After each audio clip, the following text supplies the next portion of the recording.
Everyone, तो आज हम चैप्टर 4 करेंगे न्यूमेरिकल डिफरेंशिएशन। तो इसमें आपको 2 नंबर के लिए ये पूछी जा सकती है डेफिनेशन, तो यहाँ से ये लिख लेनी है। और इस चैप्टर में हमारे पास क्या होगा, numerical differentiation using Newton's forward difference formula होगा, बैकवर्ड के लिए होगा, और Stirling formula, Bessel formula and Newton divided difference formula. Gauss वाले नहीं होंगे। तो ये जो पेपर में पूछा जा सकता है 2 नंबर के लिए, तो ये यहाँ से लिखना है आपने, सपोज से लेके रिस्पेक्टिवली, और इसके ये जो 2 फॉर्मूले हैं ये, ठीक है। और न्यूमेरिकल डिफरेंशिएशन बैकवर्ड के लिए भी सपोज से लेके रिस्पेक्टिवली, उसके बाद ये 2 फॉर्मूले लिखने हैं, ठीक है। और इसमें क्या होता है, न्यूमेरिकल डिफरेंशिएशन ये जो 4th चैप्टर है, इसमें हम निकालते हैं एफ डैश एक्स और एफ डबल डैश एक्स, ये निकाला जाता है।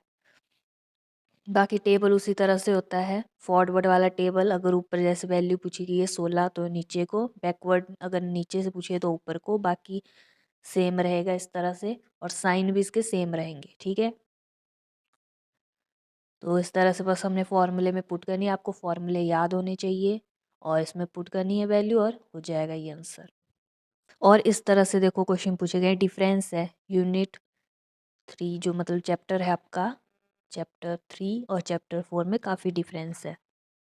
और इस तरह से देखो बैकवर्ड के लिए, ठीक है, इस तरह से नीचे से आई है, देखो 0.4 नीचे की तरफ है, तो इस तरह को, और ये वाला फॉर्मूला हम लगाएंगे इसका जो भी है इस तरह से।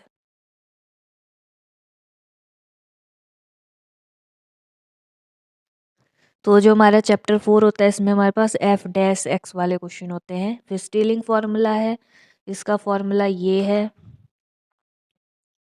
ठीक है। और वेसल फार्मूला, इसके लिए ये लिखना है, ज़्यादा नहीं लिखना, ठीक है। अगर पूछा जाएगा तो सीधा फार्मूला ही लिखना है इसके लिए, जो इसका फार्मूला है। स्टिलिंग फार्मूला, अब इसमें उस तरह से नहीं होगा, मतलब इस तरह से जो ब्रैकेट वाला सिस्टम नहीं होगा, इसमें सिंपल होगा, जैसे ऊपर को माइनस करते हैं उस तरह से टेबल बनाएंगे। इसमें सिर्फ फॉर्मूला है, फॉर्मूले के बेस पे, ठीक है।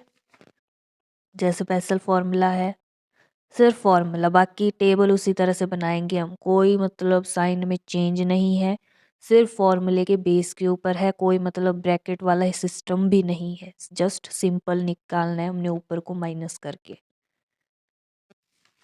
ठीक है। फिर उसके बाद हमारे पास न्यूटन डिवाइडेड डिफरेंस फार्मूला आ जाता है।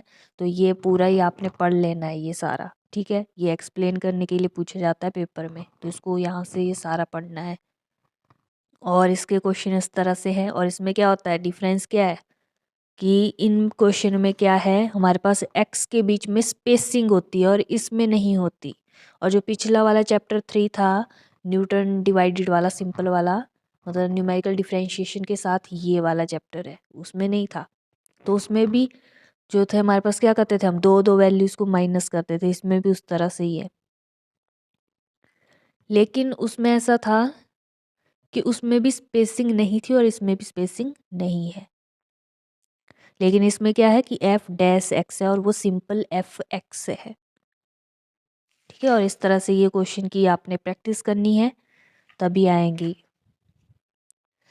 तो ये क्या करना है, सारे फॉर्मूले लिख लेने हैं कि फॉरवर्ड के लिए, बैकवर्ड के लिए स्टिरलिंग, बेसल फॉर्मूला, ठीक है। और न्यूटन डिवाइडेड, ये वाला numerical differentiation using Newton divided के लिए क्या होगा, और ये हमें पढ़ने पड़ते हैं, ठीक है। मैथ में हमें सारा पता होना चाहिए क्या है, पूरे पूरे चैप्टर आने चाहिए आपको, क्वेश्चन की ज़्यादा से ज़्यादा प्रैक्टिस होनी चाहिए। चैप्टर 3 और चैप्टर 4 में बहुत काफ़ी डिफरेंस है, और ये तभी पता चलेगा आपको जब आप खुद करोगे क्वेश्चंस को। एक और क्वेश्चन था चैप्टर 4 में एक स्टूडेंट का, कि क्वेश्चन दिया है तो उसमें हमने कैसे पता करना है कि न्यूटन डिवाइडेड लगाना है कि न्यूटन्स फॉरवर्ड लगाना है कि बैकवर्ड लगाना है। तो इसमें डिफरेंस ये होता है कि एक्स की वैल्यू देखनी है यहाँ पे, इसमें जो है डिफरेंस नहीं है, स्पेसिंग एच नहीं है। और जो पिछले क्वेश्चन है इनमें स्पेसिंग एच है, ठीक है। इनमें जो है हमारे पास स्पेसिंग एच है, विद स्पेसिंग एच। तो इससे पता चलता है हमारे पास, देखो इनमें जो है एक्स की वैल्यूज़ हैं, इनमें स्पेस है, और जो न्यूटन डिवाइडेड में नहीं है कोई भी स्पेसिंग। और न्यूटन वाला जो चैप्टर 3 है उसमें भी इस तरह से हिसाब है, लेकिन जो इस तरह के क्वेश्चन होते हैं ये आपके डैश में होते हैं। तो ये भी डिफरेंस है चैप्टर 3 और चैप्टर 4 में। और पेपर में यूनिट जो 3 है उसमें पूछे जाते हैं क्वेश्चन, तो उसमें आपको पता चल जाएगा। पहले ध्यान से एक्स की वैल्यूज़ देख लेनी है, क्या पूछा गया है वो पढ़ना है, तब करना है क्वेश्चन ठीक से।